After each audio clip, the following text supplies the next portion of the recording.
Bueno, formalmente les damos la bienvenida a todos. Hoy vamos a ver la segunda parte del libro de Eclesiastés o Coelet.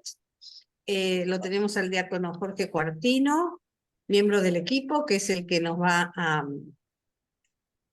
guiar por los caminos de este libro. Bien, Jorge, adelante. Bueno, comenzamos con una pequeña oración. Gloria al Padre, al Hijo y al Espíritu Santo, como era un Amén. principio, ahora y siempre, por los siglos de los siglos. Amén. Amén.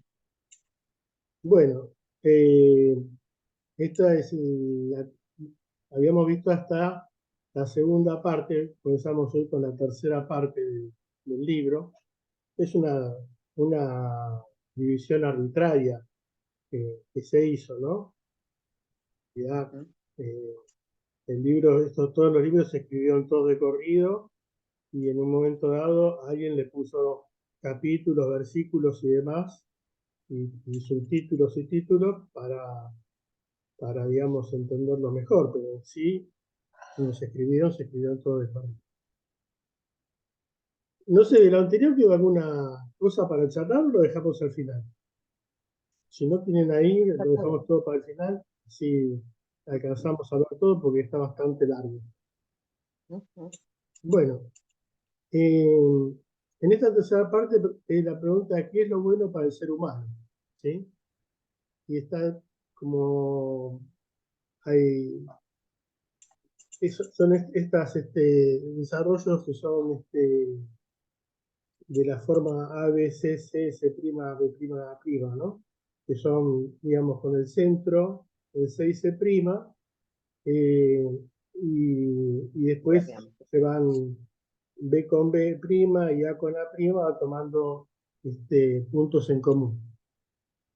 Entonces, puse, digamos, en A y A' representan los límites humanos de la sabiduría y de la vida, que deben ser vividos con intensidad. En B y B' cuestiona la doctrina de la retribución y C, que es la parte central, es la relación de dominación del varón sobre la mujer con su prejuicio misógino, y C' compara con la dominación del rey sobre los súbditos. ¿Sí? Entonces, dominación con dominación, límite con límite y retribución con retribución. Así se está, digamos, como concatenando las cosas. Los límites de la sabiduría humana. A la pregunta, ¿qué es bueno para el ser humano? La respuesta comienza con una ponderación sapiencial.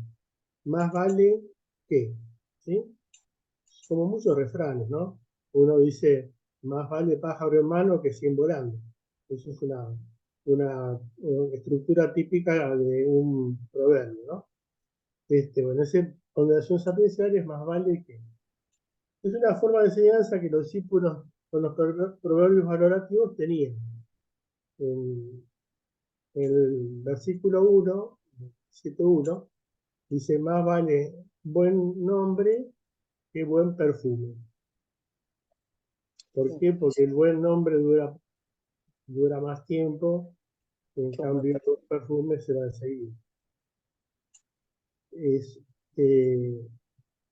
Pero el buen nombre se queda a través, el nombre se adquiere a través de toda una vida, ¿sí? O sea, no es que cuando uno nace tiene un buen nombre. Lo tenés al final de la vida, el día de la muerte, y no en el nacimiento. Pero también es una ironía, ¿no? ¿Para qué sirve la fama si ya estás muerto? ¿No? Ese razonamiento de la duda que tiene Colette, ¿no? Él pone todo ese tema de la vanidad y de la duda, entonces lo toma ese punto. En 7.5 dice, más vale escuchar el reproche de un sabio que oír el halago de los necios. El halago de los necios lo compara como el fuego de las espinas, que hacen mucho ruido, pero no calienta. Uno lo puede poner en aquella época que se cocinaba todo con maderas y con brasas, Si uno pone una cacerola arriba de pilas, hace mucho chisporroteo, pero no calienta nada. ¿Sí? Y se parece al proverbio de 12:1 que dice, el que ama la corrección, ama la ciencia, el que detesta la corrección se embrutece. ¿Sí? O sea, el halago el reproche de los sabios es la corrección. El halago de los necios es, es lo que, no, es lo que embrutece. Pero eso también lo considera como Hegel, porque los sabios también sufren las presiones externas y no se distingue mucho del necio. Cuando actúa en un contexto determinado de una voz popular, puede estar repitiendo algo que no tiene sentido. En 7, 8, 10, sobre la prudencia, dice, más vale el fin que el comienzo. Más vale ser paciente que pretender demasiado. O sea, muchas cosas se comienzan y pocas se terminan. O sea, ser paciente y no ansiar demasiadas cosas que no vas a poder terminar. Pero el exceso de prudencia también lleva a la inmovilidad, ¿no? Para no tomar una determinación, o soy prudente, que termina no haciendo nada, ¿no? Entonces, ser retraído, refugiarse en el pasado, eso es una forma de ser prudente, pero también al final es una crítica, porque se puede llegar a ese tema de que todo tiempo pasado fue mejor, ¿sí? Y, y no es de sabio desperdiciar el tiempo presente, porque es el único que tenemos, ¿no? Entonces, en esa línea continúo. En 7, 11, 14, la sabiduría y el dinero. Pondera la sabiduría por encima de la riqueza, porque esta última se puede terminar. Alguien puede hacer una mala operación económica y se queda sin nada. ¿Sí? Lo engañan, lo estafan y se queda sin dinero.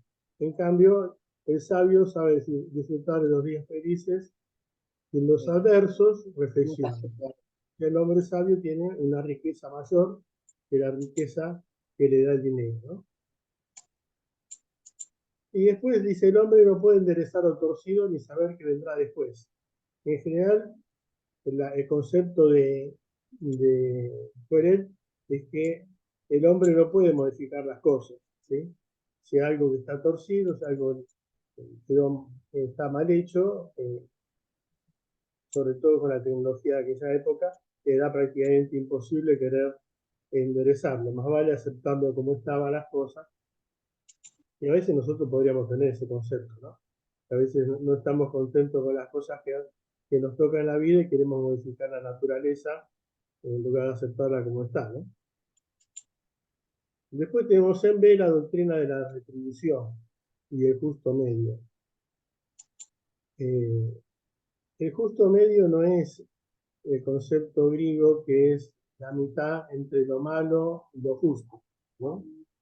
Nosotros muchas veces tenemos sobre todo en la justicia, está el pensamiento del justo medio, ¿no? Entonces después tiene que determinar entre un abogado defensor que dice que el reo es inocente, que no hizo nada, que es un monaguillo, y el fiscal que dice que mató a 30 personas. Entonces el juez tiene que determinar un justo medio como la mitad, ¿no? Ambos extremos son negativos, ambos extremos no son malos. El justo medio en los griegos era la mitad. Entonces él rechaza de plano el mal, aunque admite que siempre algo de bien en el mal existe. No existe el malo. O sea, hasta los malos hacen cosas buenas. Nosotros diríamos hoy en día que todos somos pecadores, pero hacemos cosas buenas. De vez en cuando. Y tampoco existe el bueno puro, solo Dios es bueno, ¿no? Entonces buscar la sabiduría o la justicia en el extremo termina confiándose en su propia capacidad para determinar dónde está la verdad, que termina con errores fatales, ¿no? Entonces también el seguimiento puntilloso de la Torá, como que esa es la verdad, lleva a quedarse en la letra dejando de lado a las personas, ¿sí? Eso lo estábamos viendo muchos de estos domingos, que estos días de la semana, que Jesús cuestionaba muchas veces el cumplimiento del sábado por dejar de lado a las personas, ¿no? En lo malo del hedonismo también había cosas que eran aceptables, ¿no? Y Coelet toma que el punto medio lo define como el temor de Dios, que está por encima de la ley. El temor de Dios no es el miedo a Dios, ¿no? El temor de Dios es, no sé si la vez pasada lo había explicado, pero es un poco como el temor que tenemos todos nosotros cuando estamos manejando algo frágil, ¿no? Yo me acuerdo cuando nació mi primera hija, que uno tenía la poca experiencia de padre, y cuando uno la tenía que cambiar o agarrar, yo tenía un cuidado terrible de no se haya lastimado un dedito, un piecito, qué sé yo, al cambiar. Bueno, ese es un poco el temor de Dios, ¿no? Es el miedo a ofender o a faltar al amor de Dios, ¿no? No por el castigo, sino porque el amor de Dios es tan grande que uno se siente en una cierta incapacidad de poder ser, no digo corresponder, pero estar a la altura, ¿no? Y hay versículos interesantes. Uno dice, el 21-22 dice, no prestes atención a todo lo que se dice, no sea que escuches a tu servidor que te maldice, muy bien sabes cuántas veces has maldecido a los demás. Propio de que quiere ser demasiado justo es buscar la opinión de otros y no buscar la aprobación de afuera, ¿no? O sea, el tema de estar escuchando siempre detrás de la puerta hace que uno escuche cosas que no corresponden, ¿no? Entonces, él dice, no presta atención a lo que te están diciendo, ¿no? Porque podés tomar determinaciones que no corresponden, ¿no? Y en definitiva, cuando uno está buscando dudando de todo, está buscando la aprobación de los de afuera. Y llegamos al punto C, que es la dominación del varón sobre la mujer. Acá analiza el prejuicio que existía y que existe de ver a la mujer como peligrosa. En los dos primeros versículos va en busca de la enseñanza de la sabiduría tradicional y va a buscar la razón de las cosas. Reconoce la maldad como la insensatez y la necedad como una locura. Y cuestiona que la sabiduría tradicional es cuestionable e imperfecta. Y después dice, voy a ser sabio, aunque él sabe que la sabiduría nunca se alcanza y que no hay certezas absolutas en la sabiduría humana, ¿no? ¿Y cuál era la enseñanza de la sabiduría?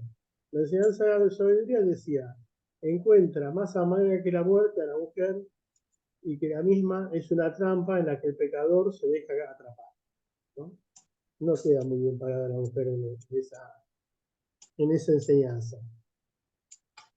Este pensamiento podría estar entrecomillado y sería mejor, ¿no? Porque en definitiva esto quedó muy como que lo hubiese puesto Coelet y que da pasto a mucho mensaje en contra de las mujeres, ¿no? Pero también en el penúltimo versículo dice algo que queda ahí medio. Dice, pero esto es lo que todavía busco, sin haberlo encontrado. He logrado encontrar a un hombre entre mil, pero entre todas las mujeres no hallé a una sola. Esto es, uno toma el tema de los proverbios, y en los proverbios la sabiduría es una mujer, pero tiene dos facetas, ¿no?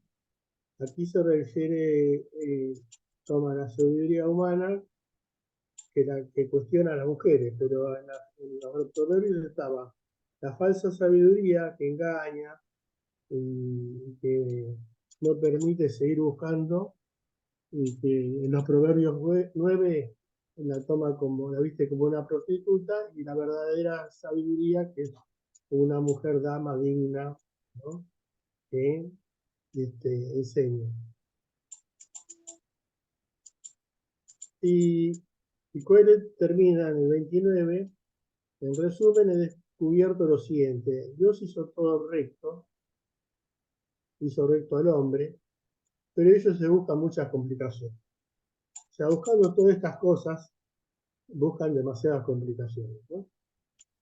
Y querer controlar la sabiduría que está fuera de su alcance y se pierde pretendiendo ser sabio, ¿no? En lugar de analizar las cosas como son, y llega a esos razonamientos de los versículos 26 y 28b que recién leí, ¿no? La crítica que Coelho hace tendría que ser un poquito más, uno la piensa que tendría que ser un poquito más firme, o tendría que ser entrecomillado, o algo por el estilo, porque si no, en definitiva queda como que esas son afirmaciones de él, ¿no? Coelho critica en todo el capítulo al mundo sapiencial por sus polarizaciones: auténtica o falsa, sabios o necios, justos o malvados, que le impiden seguir buscando, porque se queda atrapado en un pasado ya irreductible, lleno de prejuicios, pero que el sabio de su planteo es medio ambiguo. Esos trozos no han servido más para nutrir los prejuicios contra las mujeres que para liberarlos, ¿no? En C' hace el tema de la dominación es del rey sobre los suyos. Es una crítica a la dinastía Ptolomea. De acuerdo a la tradición, los reyes reciben el poder de la divinidad, y los súbditos, acatando a esos reyes, acatan a la divinidad. Tanto en la dinastía Ptolomea, en la cultura griega, como cualquier gobierno autoritario, se toma un poco el concepto que dice que todo poder proviene de Dios y va al rey, ¿no? Entonces, el que acepta lo que dice el rey está aceptando lo que dice Dios. Al sabio, en el versículo 3, le dice: no te apresures a retirarse de la presencia del rey, ni te obstines en nada malo, porque él hace lo que quiere. Y se puede molestar si te retiras antes de lo que te lo permita, o lo contrarias. El consejero tiene que decir a lo que el rey quiere oír, ¿sí? Si no, deja de ser consejero. Siempre un poco se toma el valor de que el rey quiere oír determinadas cosas, tiene una idea pensada, y quiere que el consejero le diga: está muy bien, ¿sí? Y si dice lo contrario, dijo otro consejero. Y dice en el versículo 4, la palabra del rey es soberana, y nadie le puede decir: ¿qué haces? Porque es el rey. El gran mal del ser humano es no poder saber lo que sucederá. Ante esa certeza, Coelet subordina y relativiza todas las cosas. Para él todas son Hebel, ¿sí? Cuando digo Hebel lo tomo de esa palabra porque no es una palabra con una acepción única, puede ser vano o otras cosas. El sabio no puede conocer el futuro y el rey tampoco. Entonces están siempre en esa disyuntiva. En el versículo 8, el ser humano no es dueño del aliento vital, que lo que llama en hebreo ruah, ¿sí? O espíritu también. Y no puede dominar la vida y la muerte. Y la maldad lo libra al final que lo comete, ¿sí? O sea, él está sujeto en ese aspecto de que su vida y su muerte él no puede determinar cuándo termina, ¿sí? Es una incógnita. Y el que obra mal, actúa mal y llega en esa forma, ¿no? Dice: la maldad no lo libra al que la comete. Es una forma de hablar bastante. Y después viene la constatación, que es el versículo 9. O sea, la forma él siempre tomaba un tema, hace un planteo, después hace una constatación. El versículo 9 dice: esto es lo que digo. Mientras un hombre domina a otro para hacerle el mal le hace daño al dominado y al dominador. en cuanto lo deshumaniza, sea al sabio o al rey. Y esto nuclea tanto al C como a C', ¿sí?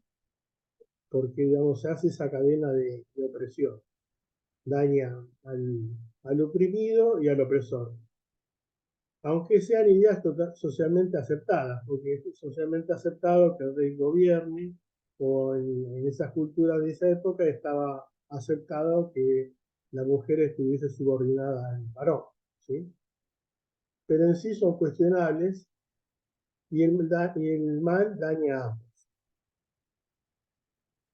Ahora vamos hacia B', que habla de la doctrina de la retribución y sus límites. Y hay una pregunta que yo hago: ¿Dios premia al bueno y castiga al malo? Si actuaría así, ¿actuaría como Dios o como humano? Era un poco el tema de la doctrina de la retribución, ¿no? Entonces en 10:11 dice: vi a los hombres malvados ser sepultados honrosamente, y en la ciudad se olvidaron cómo habían actuado, ¿sí? Se olvidaron de que eran malvados, hicieron toda una pompa en su funeral. Como las malas acciones no son juzgadas, cuando las malas acciones no son juzgadas inmediatamente. El corazón del ser humano se llena de deseos de hacer el mal, ¿no? Si un juicio no es inmediato, entonces hago el mal, total, nadie me va a juzgar. Y el mal, el que hace el mal puede vivir largo tiempo, ¿no? Son 3 puntos que decían: no es algo de que si fuese la retribución, el que haría el mal, en la concepción de ellos, la muerte larga, la vida larga es porque obraste bien, el que muere joven es porque obró mal.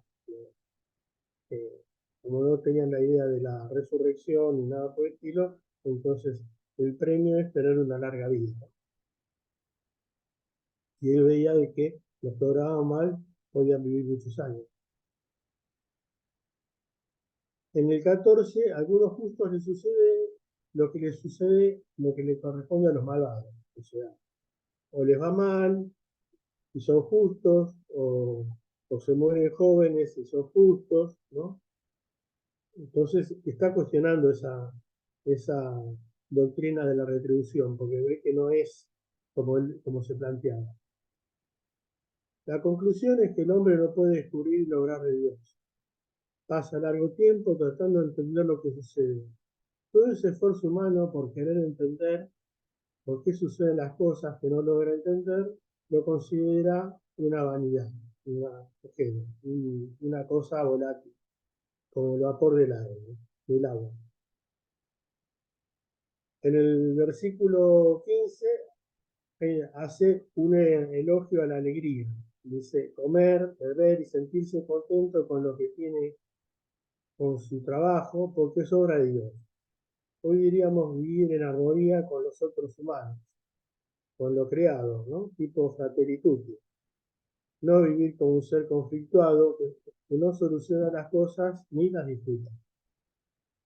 O sea, para Coelet, en lugar de estar pensando en la retribución, dice: lo que tienes que hacer es vivir con alegría, comer, beber, y eso es un tema que lo reitera varias veces, que no es un comer y beber tipo hedonista, pasarla bien, sino con lo creado, con los hermanos. Y en la el límite de la vida humana, y el llamado a la alegría. En el versículo hay 2 partes que son medio como contrapuestas. Del 1 al 6 dice: la muerte como destino común para los seres vivos. Y del 7 al 10, disfrutar la vida presente. O sea, si uno se toma del versículo del 1 al 6, son una cosa muy dura.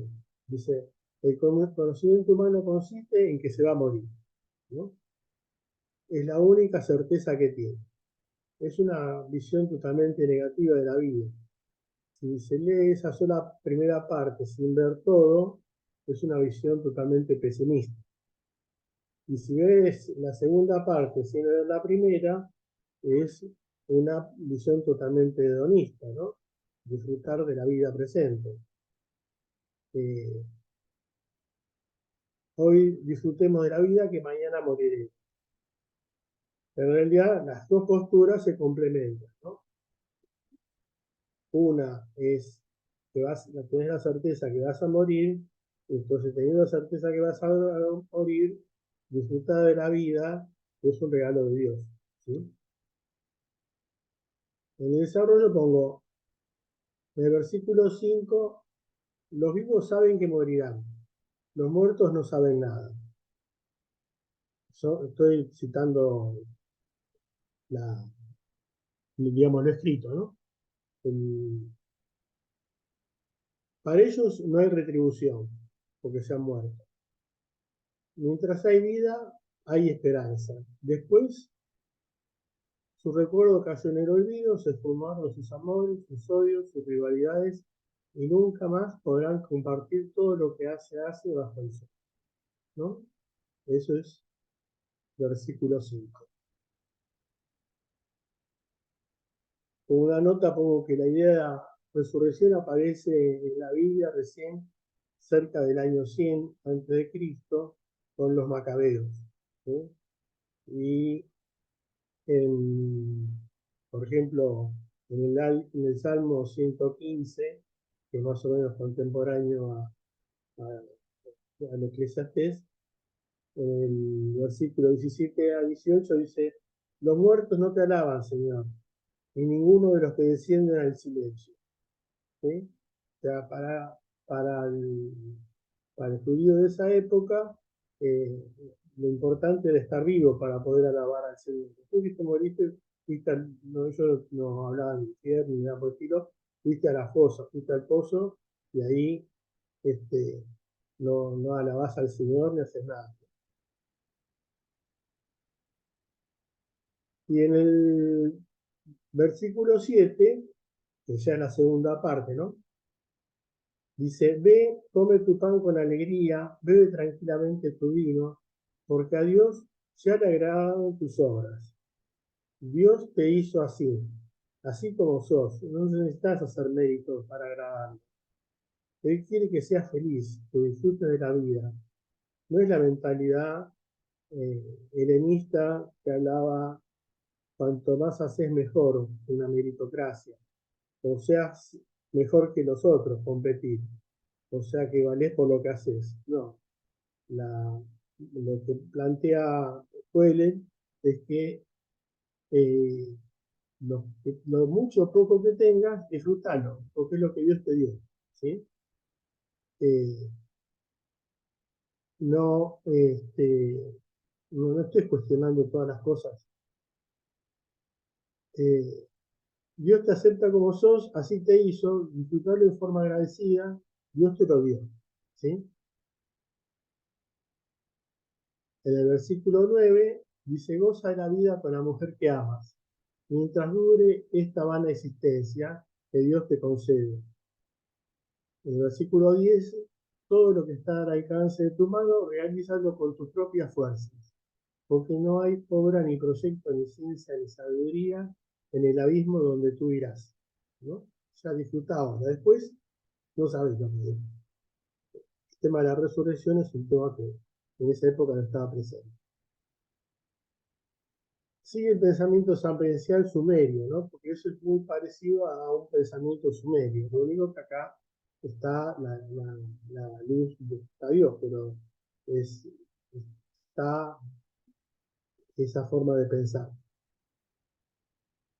Pero especifica que no sea el pan, sino tu pan, tu vino, lo que lograste con tus fuerzas, no de forma pasiva, ¿no? Lo que hay. O sea, trabaja para lograr, involucrarte. Y además está el imperativo, disfruta, no dejes pasar el tiempo, goza.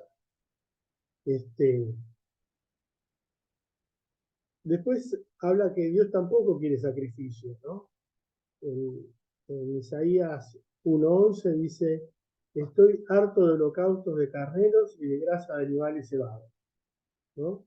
A Dios no le interesan los sacrificios, esas son cosas que son de otras culturas en las cuales para tranquilizar a Dios agarramos y le matamos un carnero y ya se queda tranquilo. En todas las culturas de todos los tiempos, todos los pueblos, sean de los pueblos americanos hasta los sumerios y demás. Cada vez que había un desastre, Dios se enojó, entonces lo tranquilizamos, matamos un par de animales y listo. No hay que agradar a Dios. A Dios le agradás así como sos. Así te hizo. No tienes que probar nada a nadie. Gozar del momento, vivir, amar, porque puede ser el último. Llegamos ahora a la parte cuarta. La vida se juega en el presente. La situación. Si las decisiones las toma un necio, no se puede asegurar el éxito. Y después viene toda una parte, vamos a pasar a la siguiente lámina, en A, que dice, nadie tiene asegurada la felicidad ni el éxito no lo tiene el más capaz. Vamos a desarrollar. Nadie tiene asegurada la felicidad ni el éxito. La carrera no la gana el versículo 11 dice, la carrera no la gana el más veloz, ni triunfa en el combate el más fuerte, ni es favorecido el más capaz. La adversidad cae de improviso. No dominás todas las cosas. Hay hechos fortuitos que tenés que estar preparado para poder sobrellevarlos. ¿Sí? O sea, no es todo tan matemático que si soy el más veloz voy a ganar. Me puedo torcer el pie y no gané la carrera. Por decir un ejemplo así que se me ocurre en este momento, ¿no? En el versículo 12 dice, el hombre no sabe cuándo llegará su hora. Hoy digamos, cuándo cae en desgracia, ¿sí? No podés evitar las cosas, no dominás todas las cosas que te suceden, ¿sí? Vos podés manejar perfectamente bien, pero hay un pozo en la ruta y rompiste el neumático y venías a buen tiempo y no llegás a destino. No digo que te mates, solamente que tenés que cambiar el neumático. O sea, no tenés todo asegurado porque hiciste todas las cosas bien que llegues al éxito. El 2b dice, el éxito no lo tiene el más capaz, o sea, coincide. La sabiduría del pobre es despreciada.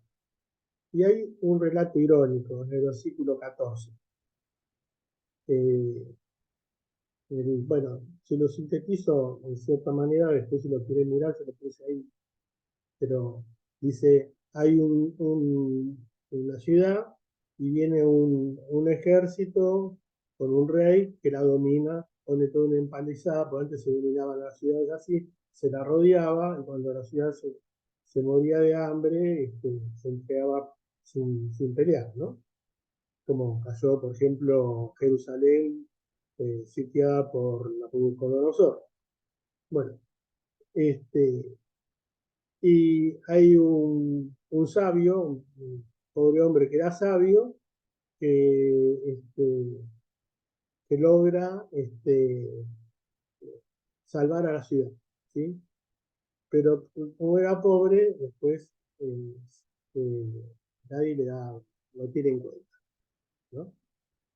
Eh, dice, la sabiduría del pobre es despreciada, ¿no? Es un relato irónico, es el versículo 14. Si quieres se los leo, no hay problema.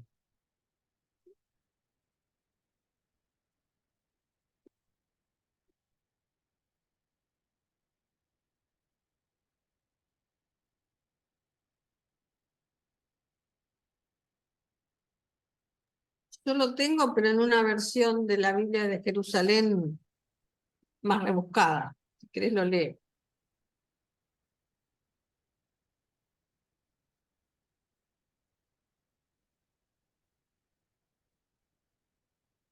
Anita, ¿querés que lea la del pueblo de Dios? Bueno, Dale, así, dale. El 14, ¿no, Jorge? sí, 14, Eh, el 14, sí. capítulo 9, versículo 14. Sí. Había una pequeña ciudad con pocos habitantes. Un gran rey la atacó, la cercó y construyó contra ella grandes empalizadas. Allí se encontraba un hombre pobre pero sabio, que salvó la ciudad con su sabiduría. A pesar de eso, nadie se acordó más de ese pobre hombre. Entonces pensé, más vale maña que fuerza, pero la sabiduría del pobre es despreciada y nadie escucha sus palabras. Las palabras de los sabios bueno, oídos. queda hasta ahí. Ok, Bueno, la anécdota es esa, ¿no? Que él pone.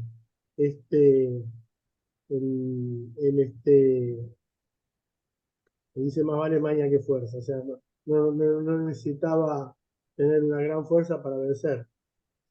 Pudo poderlo vencer. Pero después, una vez que no quedó como un héroe porque lo venció ni nada por el estilo, sino que después no fue tenido en cuenta.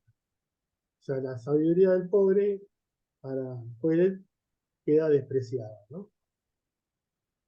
Si el pueblo tuviera en cuenta la verdadera sabiduría que puede encontrarse en los pobres, en lugar de dejarse llevar por una cultura dominante, como era los griegos, dominante de la apariencia, el, el tener, el poder, podrían salvarse, pero siguen lo que los que los dominaban les decían. La verdadera sabiduría no está en los títulos y en las apariencias. Vale más la sabiduría adquirida de forma cotidiana por la experiencia de la vida que los títulos que tenía, ¿no? Como paradoja, el pobre termina creyendo que su sabiduría no es importante, porque como nadie le da importancia, entonces, bueno, lo que yo sé no tiene importancia. La necedad pasa por la sabiduría. La necedad pesa más que la sabiduría, ¿no? Ahí la gente actúa de forma necia. Después hay un tema que lo toma ahí en 9:17 al 10:3, dice, un solo error hace malograr el objetivo, por más sabiduría que se tenga. Lo toma un poco el punto de vista de un error, un ejército que tiene un error, que yo, pero uno puede decir, bueno, uno va a, a, en una guerra, que yo, uno va sigilosamente para atacar al enemigo y uno pisa una rama, comete un error, hace un ruido y los otros se dan cuenta que está cerca, ¿sí? Lo mismo pasa que si un cazador que quiere cazar a un animal, hace un ruido y el animal se espanta, ¿sí? O sea, un pequeño error puede hacer malograr todo lo que la sabiduría había tratado de hacer. La sabiduría vale más que el poder, los gritos y la fuerza física, pero no hay que confiarse. Cuando habla del poder, los gritos y la fuerza física, está hablando de los reyes, ¿sí? Hay que ver que Coelho hablaba en público, en las plazas y demás, y que, bueno, no podía hacer una crítica muy abierta a los griegos porque no iba a ser, no iba a durar mucho. Los poderosos cuentan con toda una maquinaria para imponer sus ideas, ¿no? Esa maquinaria en todas las escuchas que tenían, para, para ver si alguien estaba tratando eh, de comenzar un complot, una cosa por el estilo. Entonces esa maquinaria para imponer sus ideas, defender sus intereses. Basta que un error se cometa para que ellos logren su objetivo. Basta que alguien no sea muy discreto en decir qué es lo que van a hacer para que se enteren y agarren a todos los que estaban tratando de ir contra ese poder que los dominaba. El sabio piensa con sensatez, rectamente. El necio lo hace sin sentido, torcidamente. Pero al final todos se dan cuenta de que el necio no puede disimular. O sea, el necio, por más que aparente, hable mucho y diga muchas cosas, con el tiempo todo el mundo se da cuenta que es un necio, ¿sí? Dice, se promociona la necedad y se posterga la sabiduría. A veces alguna idea que es una necedad eh, se promociona más porque está bien dicha o bien promocionada, y la sabiduría se deja de lado. Después te das cuenta que en la necedad pues ya está. La autoridad no es infalible. Cuando promociona la necesidad hay que tener calma ante esos errores, entre comillas, para saberse manejar con habilidad en medio de la adversidad. O sea, uno no le puede decir al jefe, al rey o a quien sea, lo que estás diciendo es una necedad, porque bueno, no lo va a tomar bien. Entonces tenés que tener calma, ¿no? Ante esos errores, ante esas cosas, hacer las cosas con habilidad en medio de esa adversidad. A veces yo estudié una vez que decía, hay un estudio que habla de la saturación por ineficiencia, ¿no? A alguien se la promociona hasta que esa persona pasa a ser ineficiente. Y ahí no se la promociona más. O sea que si en una fábrica, en una empresa, vos tenés un tipo que es un buen vendedor. Ah, genial, es un buen vendedor, lo pongo supervisor de ventas. Es un buen supervisor de ventas, bueno, lo pongo de gerente. Después lo pones de gerente de toda la provincia. Ahí ya se le van las cosas de la mano y es un desastre. Pero tampoco lo vas a echar porque resulta de que todo lo anterior de su pasado era bueno. Y entonces queda el tipo ahí tapando un agujero, ¿viste? Como incapaz en ese lugar, ¿no? Es una saturación por ineficiencia. Y se va tapando los agujeros con personas ineficientes en cada lugar, ¿no? En realidad se tendría que decir, bueno, acá hiciste mal, volver para atrás, pero eso no se hace. Bueno, ya en aquella época estaba ese tipo de cosas, ¿no? Entre esa, nadie tiene asegurado salvarse del peligro. En el versículo 8 habla de los riesgos de la vida. Dice, el cavar una fosa y caerse en ella. El sacar piedras o lastimarse con ellas. Eh, Habla de cortar una planta y que te pique la víbora. Eh, eh, Querer podar un árbol con una hacha sin filo que cuesta el doble de trabajo. O sea, son las adversidades que tocan, ¿no? Es algo que puede darse o no. O sea, no es algo que siempre se va a dar. Pero siempre estás expuesto al peligro. Pero no siempre es así. O sea, el peligro existe, pero no quiere decir que siempre vas a caer en esa. No quiere decir que siempre que haces un pozo te vas a caer en el pozo, ¿no?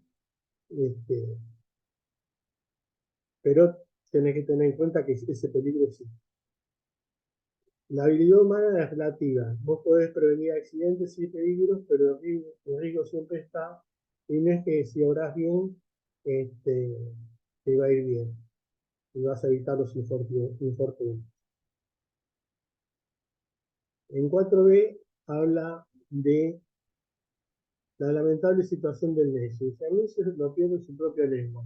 Cuando empieza a hablar, dice insensateces. Y cuando termina de hablar, dice las peores locuras. ¿Pero qué es un necio? El necio no es un ignorante. El necio desconoce lo que ignora. Piensa que sabe y hace y dice cosas que no sabe, provocando un enorme daño. Pero tampoco busca instruirse. En cambio, el ignorante sabe lo que no conoce y va a instruirse.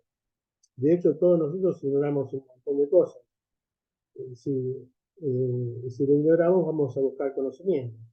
Nosotros hace muchos años desconocemos por completo cómo funcionaba una computadora, hicimos cursos, que yo, que sé cuánto, y aprendimos a más o menos utilizarlo. Uno tiene conocimiento de que eso no lo conoce y se capacita. En cambio, el necio, él piensa que sabe de todo y actúa sin capacitarse. Por eso dice Coelet, cuando comienza a hablar dice insensateces y cuando termina dice locuras. El esfuerzo lo fatiga al necio, porque no se da maña ni para ir a la ciudad para buscar información, para hacer las cosas, tomando la ciudad como el objetivo donde quería ir, o donde podía obtener información, ¿no? El tema de la ciudad está en la escritura, el lugar donde se puede instruir y permanece en la necedad. Después viene el versículo 16, comienza con unos ayes, ¿no? Dice, hay de ti nación, si tu rey es joven y tu príncipe es joven desde la mañana, una persona sin experiencia para gobernar. Esto es una nota que hace, es una crítica que hace hacia Ptolomeo V Epífanes, que ascendió al trono en el año 205 a.C. con 5 años de edad. Y sus guardianes vivían en libertinaje y generaron un montón de revueltas, ¿sí?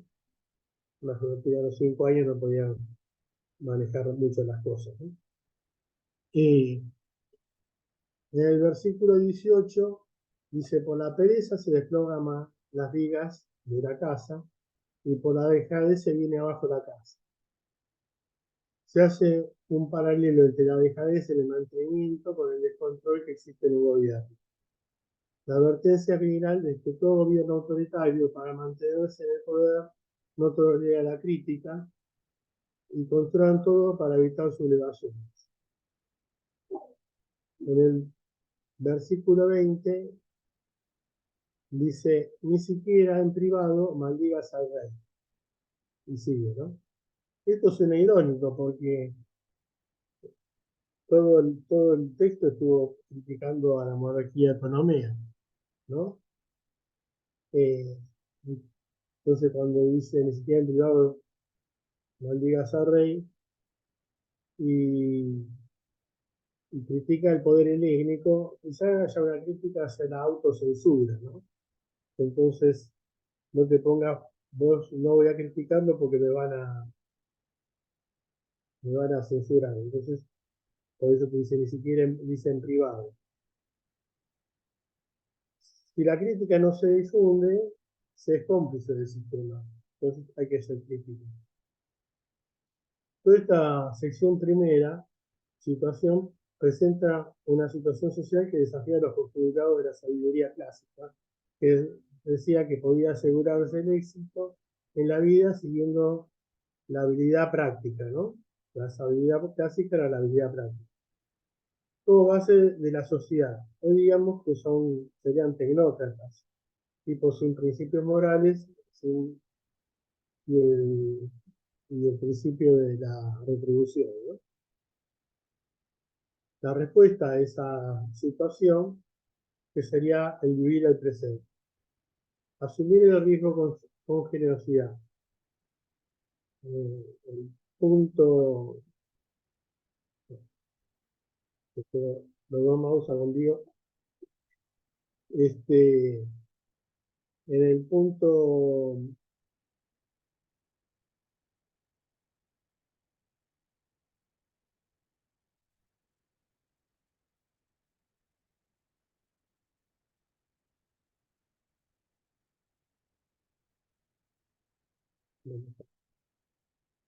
hay que hacer un agregado. Bueno, me falta un slide. Bueno, después se lo agrego. Eh, él, dice, exhortación a arriesgar. Eh,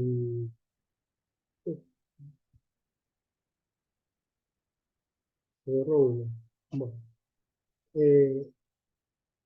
dice, exhortación a arriesgar sería el A, el B sería la situación desconocida, C sería la motivación fundamental para la acción, D prima las situaciones desconocidas, la otra eran las conocidas, y A sería exhortar a sembrar. Bueno, el C, que sería el centro, la clave, es si se espera tener todo el conocimiento y dominar todas las variables posibles, nunca se hará nada.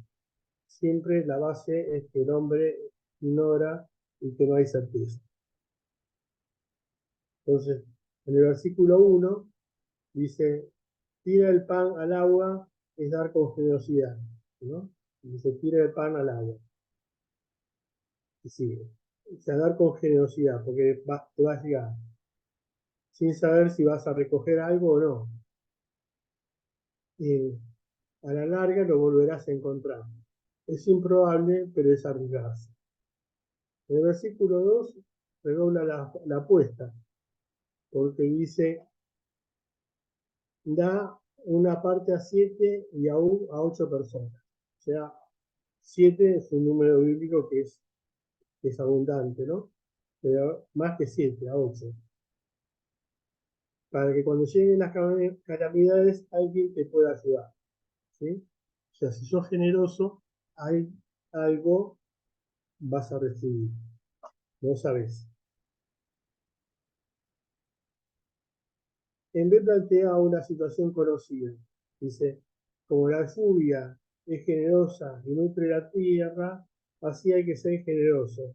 Pero en esa generosidad se debe ser firme. Dice, como la lluvia que es generosa y nutre la lluvia, el árbol cae y no se sabe si cae para el norte o para el sur, pero queda firme en ese lugar. Entonces, con esa firmeza como el árbol que cae y que no se muda, no se va, y no quedó caído, así hay que ser generoso. El C dice, el presente es el tiempo de la acción, de hacer cosas y no mirar el viento y las nubes.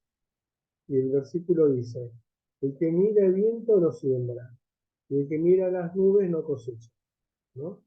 O sea, si te vas a poner a mirar, no va hay viento, a lo mejor va a llover, entonces terminas no sembrando.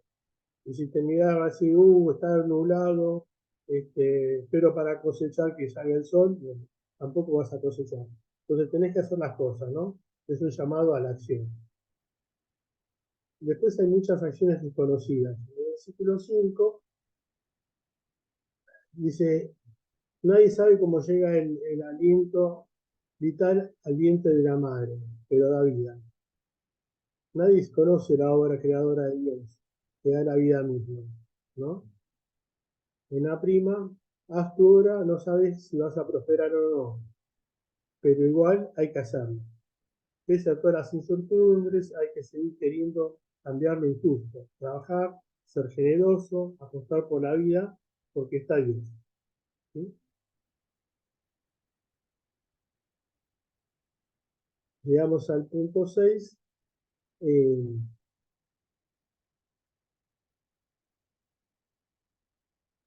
que es, hay una introducción, alegrarse y recordar.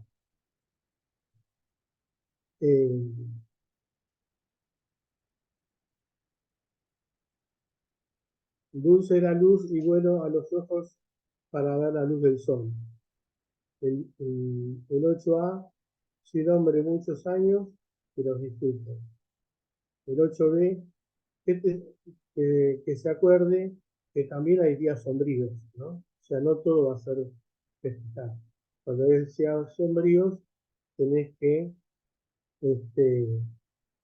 estar preparado, meditar esos días. Y el 8C termina con que todo es gel, ¿no? O sea, el disfrute, los días sombríos, todo es banal, todo es pasajero. Que disfrute como una opción, no como algo que se da. El sufrimiento le da más sentido al gozo, ¿no?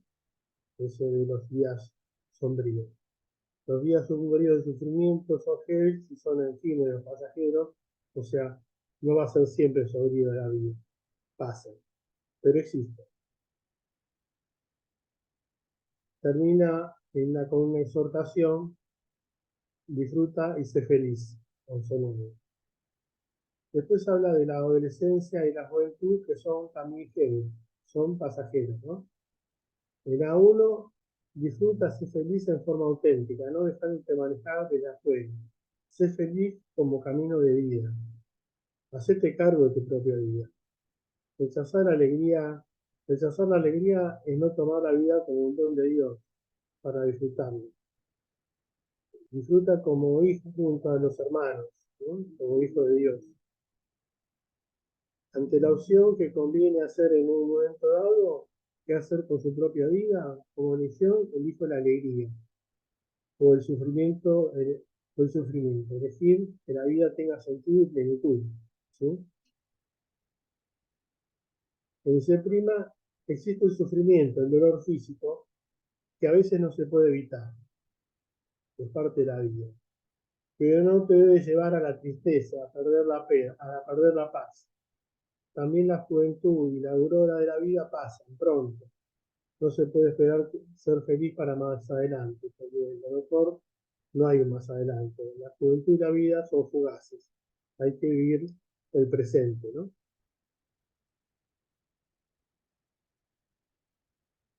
Y después viene una exhortación final que es una exhortación de la vida, ¿no? Dice, acuérdate de tu Creador en los días de tu juventud, antes que lleguen los días penosos. Vengan los años en que dirás, no encuentro en ellos ningún placer. Antes que se oscurezca el sol, la luz, la luna y las estrellas, y vuelvan las nubes cargadas de lluvia. En aquel día temblarán los guardianes de la casa y se encorvarán los hombres vigorosos. Se tendrán las moledoras, que ya serán pocas, y se esperezarán los que miran por las ventanas. Se cerrarán las puertas de la calle mientras detiene el ruido del molino. Cesará el canto de los pájaros y enmudecerán las que entonan canciones. Entonces se temerán las puestas empinadas y los terrores acecharán en el camino. El almendro estará florecido, se pondrá pesada la langosta y la alcaparra perderá su eficacia, porque el hombre se va a su morada eterna mientras las plañideras rondan por la casa. Sí, acuérdate de él antes que se acorte la hebra de plata y se quiebre la ampolla de oro, antes que se hagan pedazos el cántaro de la fuente y se rompa la cuerda del éxodo, antes que el polvo vuelva a la tierra, como lo es el aliento vuelva a Dios, porque Él es el que lo dio. Vanidad de vanidades, pura vanidad, dice cuál, nada más que vanidad. Es una síntesis de la vida, ¿no? Cuando habla de las moledoras, son los vientos, son pocas, y que no miras las ventanas porque perdiste la vista. Y si cerran las puertas y no escuchás el ruido afuera porque perdiste la visión, ¿no? Es un tanto, digamos, de la vida, se va. El primero y el último verso es una exhortación que habla de Dios, ¿no? Acuérdate. Como un círculo de Dios venimos y de Dios vamos. Es como un ciclo de la vida de la persona, de la iglesia, de la humanidad, con su decadencia, ¿no? El libro comienza y termina de igual forma, ¿no? Vanidad de vanidades, dice Colette, nada más que vanidad. Después viene el epílogo, que es un agregado de otro autor. El epílogo dice eh, eh, que Colette es un sabio, pero un sabio que enseña, no es un sabio de laboratorio encerrado, un sabio que está en la calle, que enseña. Eh, enseña y escribe. Y al final hace una exhortación, la escritura y la enseñanza del sabio queda resumida, ¿no? Los dichos de los sabios son como los aguijones, las colecciones de sentencias como mojones bien plantados, dones de un solo pastor y una advertencia más. Hijo mío, multiplicar los libros es cosa interminable y estudiar demasiado deja el cuerpo sano. Así termina, digamos, el epílogo, ¿no? El epílogo no es de Colette, sea, el epílogo habla de pueblo. Bueno, no sé cómo estamos en tiempo. Estamos bien, estamos bien. Son las 8:06. Bueno, Preguntas, cosas. ¿Vieron cuántos dichos populares tienen la raíz en Coelet? Es llamativo, ¿no? sí. Qué bárbaro. Sí, bueno, es un libro que se lee en la liturgia, ¿no? Así como hay otros libros que prácticamente no se leen nunca, pero en la liturgia se lee. Este, el tema, obviamente, como habíamos visto la semana pasada, el tema palabra vanidad es una acepción de las muchas que puede tener la palabra Hebel, pero y la más conocida porque siempre se lo trató así. Pero, digamos, también en muchas cosas uno puede hablar cuando se habla de que la juventud y la adolescencia es una vanidad de Hebel, es como algo que pasa, que es volátil, ¿no? No toda la vida vamos a ser jóvenes, entonces es algo que, bueno, disfrutar de este momento porque es algo que pasa, que se va. Eh, por eso en algunos pasos solo pasé como Hebel. Lamento en- que elegí mal la, el PowerPoint porque a este le falta se me borró la hojita esa. Pero no importa, cuando se los pase se lo voy a pasar completo así lo tengo. ¿El Así que pues, mandamos no lo tendrá, Jorge? ¿eh? ¿El que mandamos no lo tenía? Puede ser que lo tenga, porque yo le hice un agregado a la última lámina y se nota que cuando puse el 12, le agregué el 12 borré el anterior. No me di cuenta. Ahora cuando A ver, estaba me voy ahí. a fijar. Pero, Perdón, pero se puede enviar, o sea, esa no, no, información Sí, incluso para se envía, agregarla, ya está perfecto. lo envío todo junto, sí. Sí, sí, Inclusive, qué sé yo, a ver. se ha salteado una entonces. Sí, termina en la 13 Ah, y falta la última. falta Está la bien. 12. Bueno, la 12 Sí. está, bueno, no se va. Está sí, bien, está porque bien. tenemos acá, estoy viendo lo que envié, y sí, pasa desde la vida humana se juega en el presente a la conclusión. Falta una. Falta una, claro. Bueno, cuando Jorge me lo envíe, Sí, Ok, sí, lo agregamos, Anita. sí. sí. Este, mm, Así como, bueno, yo también le voy a pasar el Word de todo esto No hay apuro. que le estuve leyendo, este, porque, bueno, va a ser más fácil el Word para mirarlo junto con la Biblia, ¿no? La Biblia en una mano y luego en el otro, porque, bueno, así se van a poder seguir. Eh, claro, lo importante es entender el mensaje que nos deja Coelet, ¿no? claro. Este, mm, con el O tema de sea, la vanidad. en sí es un libro que es corto, no es como los otros que hemos visto que eran muy largos, ¿no? Este, y, pero es muy denso, ¿sí? Porque hay otros que, bueno, los que son eh, narraciones, por ejemplo, a lo mejor uno puede hacer un resumen de toda una narración de un capítulo y es más breve. Esta hacer sentencias y que va saltando de un punto a otro, este, hay que No, pero buscar. está bueno, a mí me gustó, no sé, me pareció muy... Está No, no, bueno, no. es otra forma de Para mí narrar, es un pero está libro, muy... cuando me lo dio Ana, yo dije, me gustó mucho porque muchas veces lo leía, ¿no? Ah, Porque, bueno, a mí uno tiene una visión a veces de la vida bastante, de los porrazos que uno se ha pegado, se pega las cosas bastante, a veces uno hace empatía con estos textos. También un texto que te diga que todo anda fenómeno y a uno no le anda todo fenómeno, entonces uno no se encuentra comprendido, ¿no? Este, pero eso me pareció muy interesante.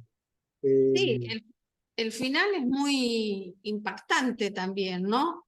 Porque ahí sí, el versículo 7 cuando dice, vuelva el polvo a la tierra a lo que era, y el espíritu vuelva a Dios. Ah, tengo una traducción antigua yo, pero bueno. Y el espíritu vuelva a Dios, que es quien lo dio, vanidad de vanidades, dice Coelet, todo vanidad. Sí.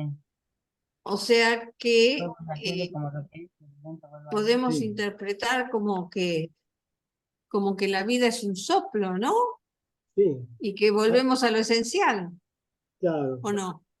También hay un tema que yo estaba mirando, ¿no? De que, por ejemplo, ellos, toda dominación es terrible, ¿no?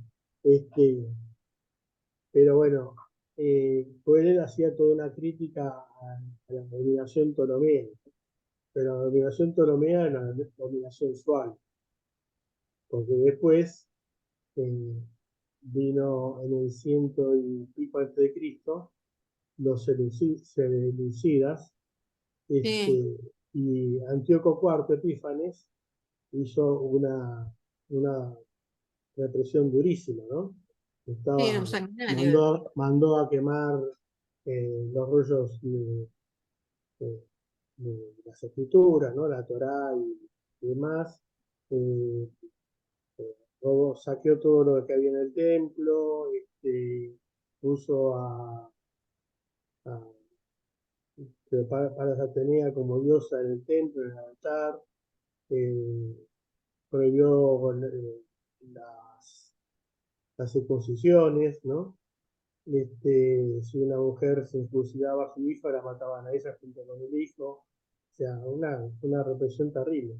Y eso se puede mirar en Daniel, que tiene una forma de escritura este, apocalíptica, ¿no? Porque no podía hablar abiertamente, entonces tiene un mensaje figurativo, y en Macabeos, ¿no? Que habla de toda esa represión. O sea, uno compara acá, bueno, Ptolomeos imponían su cultura griega con sus baños, con sus gimnasios, con todas sus cosas, con su idioma, pero dentro de todo eran bastante suaves. En cambio, después los que vinieron eran 10 veces peor. Sí. También eso generó después el levantamiento de los macabeos y demás, ¿no? A lo mejor si hubiesen seguido los suaves, no hubiese seguido el levantamiento. Cuando la presión es tan grave, se termina a la larga generando una resistencia violenta y que termina con el fin de esa represión. Pero bueno, yo estaba mirando que tanto que decía, teniendo un poco la referencia del otro, dije, bueno, este, eh, y bueno, y todo, eh, el epílogo termina, no lo escribió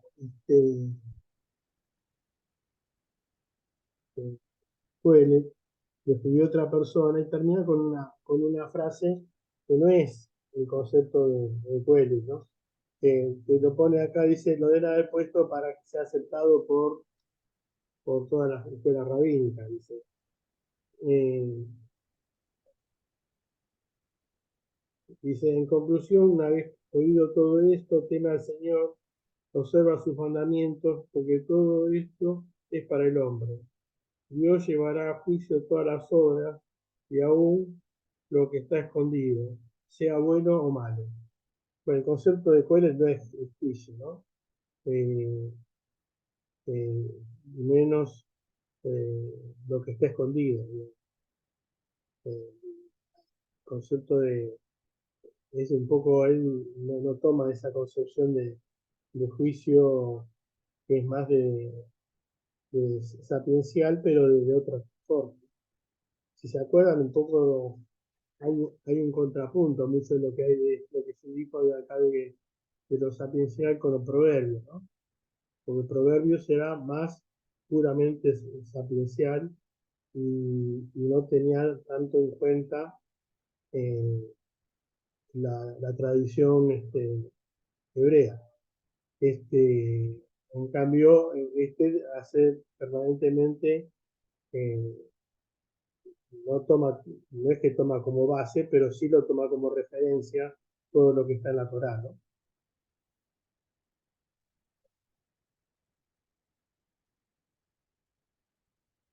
Porque eso era siendo alguien perteneciente al grupo, digamos, al grupo sapiencial, digamos, ¿no? Al grupo de la sabiduría, él hace todo un permanente, porque es un sabio en definitiva, hace un permanente cuestionamiento a los sabios. Y los sabios lo que pasa es que tomaban mucho, eh, estaban encandilados por la cultura griega. Como es una cultura dominante, debe ser algo así.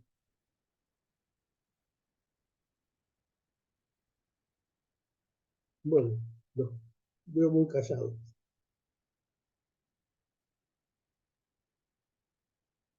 ¿Tenés algunas preguntas ahí que aparezcan por algún lado, Ana? Que hayan aparecido por Facebook, qué sé yo? Acá me estoy mirando, justamente estaba silenciada, estaba preguntando si había alguna pregunta. En un momento acá Nora había puesto que se había perdido donde estaba el C y el C', pero ya hace un rato, pobre Nora. No sé si sería en la anteúltima placa a lo mejor. Mm, Y a ver en Facebook si hay algunas preguntas.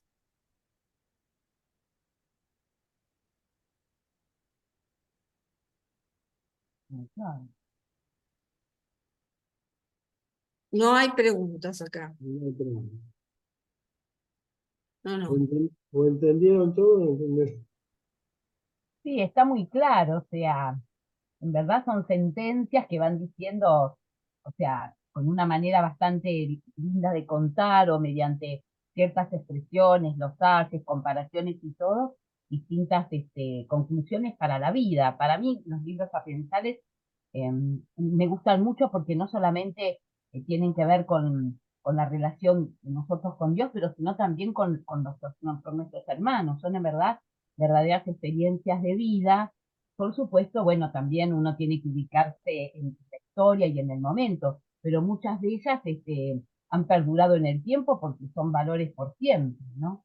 Así lo siento yo, así que me gusta mucho esa parte de los libros sapienciales que estamos Sí, viendo. estos libros cumplen con esa condición del libro canónico, que es justamente que sean para la vida de fe, ¿no? Una de las condiciones para que un libro sea canónico es justamente esto, que nos guíe y sean provechosos para nuestra vida de fe. Y evidentemente estos libros que estamos viendo lo son, ya sea porque nos muestran bien la diferencia entre el necio y el sabio, pero también nos hablan del tiempo. Esto que estuvo explicando Jorge, ¿no?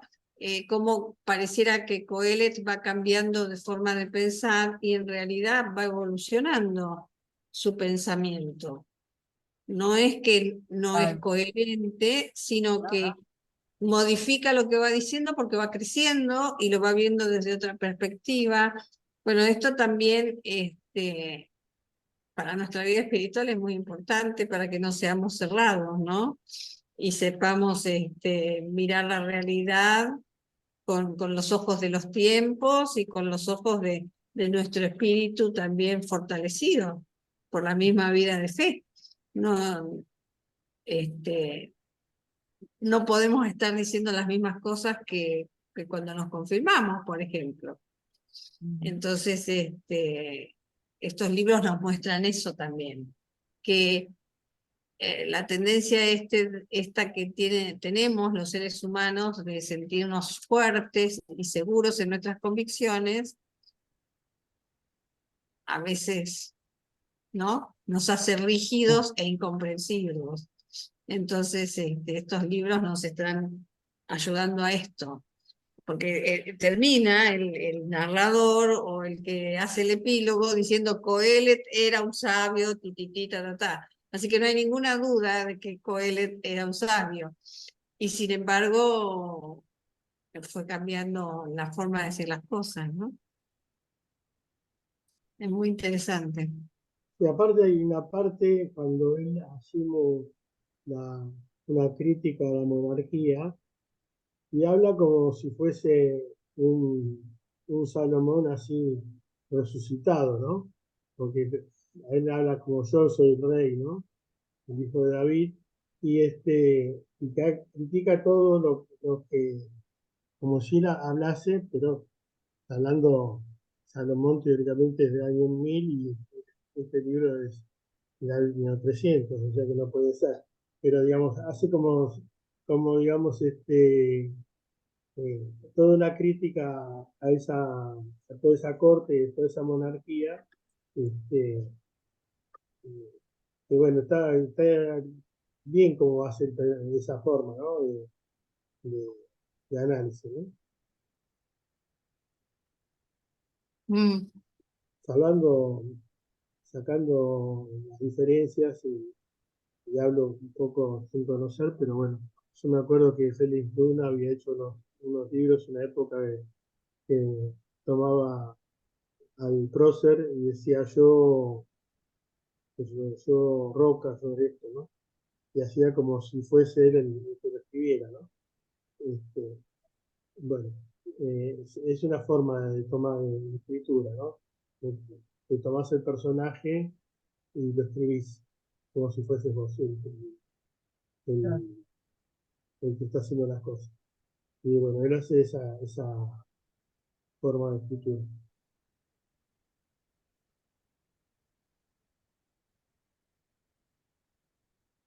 ¿Ya agregaste la página? Te vi ahí.